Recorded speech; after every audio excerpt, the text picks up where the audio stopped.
but I'm gonna edit out most of the voices. I'm gonna just, doesn't really matter. It might even be pointing down at the brim of the hat, and it might be like, oh, I'm gonna do another one. And it, but it should have killed me, but it didn't. Some people show up at the events that they don't have the cardio capability, they don't have the stamina to do a hike, but they want to hike.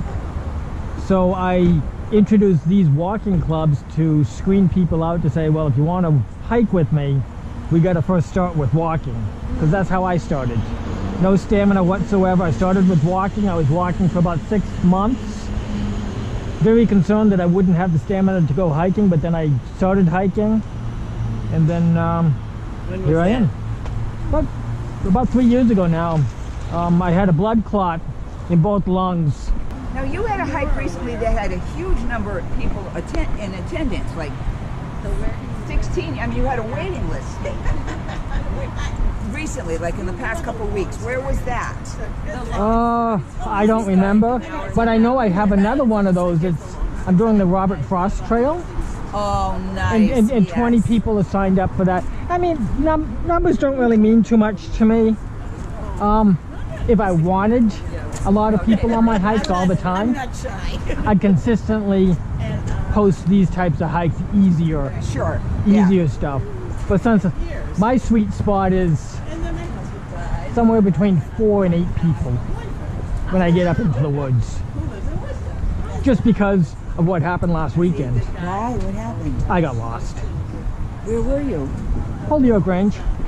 Really? I mean, technically we weren't lost. Right. I mean, we knew where we were. Sure, right. But I mean, we just weren't on the trail. Yeah. And it helps with smaller groups to manage how are we going to find the trail. If you get 20 people and they know that the hike leader doesn't have a clue where the trail is, everybody chimes in. It's like, you're not helpful. Yeah.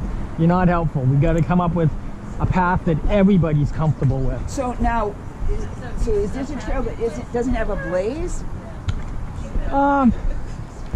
There is blazes, but somehow it just lost. You just lost it. It gets confusing. We were down at Lithia Springs. Okay. Yep. But we came in from Old Mountain Road.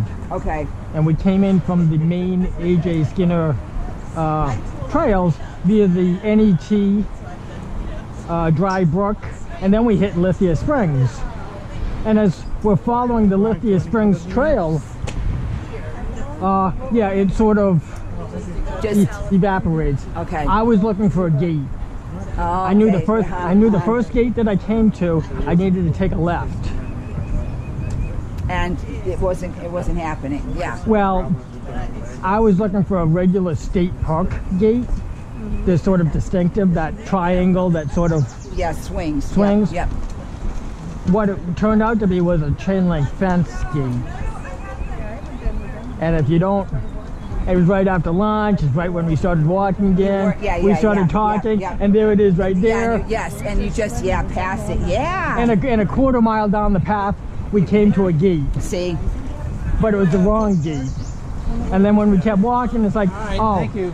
No, we're in a residential neighborhood. Oh. It's like, oh no, this is wrong. This is wrong, and there's logging going on. So I'm thinking, oh, did the logging trucks knock the sign? Who knows?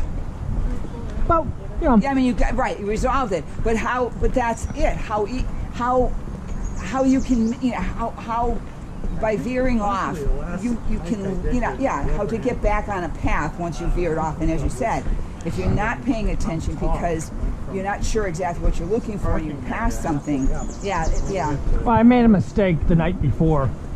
I didn't load my trail map into my GPS. And if I have the trail map on the GPS, I can actually set proximity alerts that will let me know that in 200 feet, this thing, my GPS will start beeping, telling me, alerting me that I have to make a decision in 200 feet. Yes.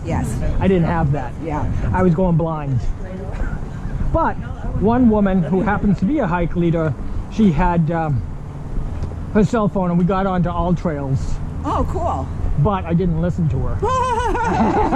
That's another mistake. I got tired and I got grumpy, and it's like, I don't care, because I had a different map in my head. You got tired, grumpy, and then you got obstinate. It's like, damn. That's the word. That's the word I didn't want to say. You hit it right. I know, it's tough to apologize to people when I don't actually use the word that I was actually being.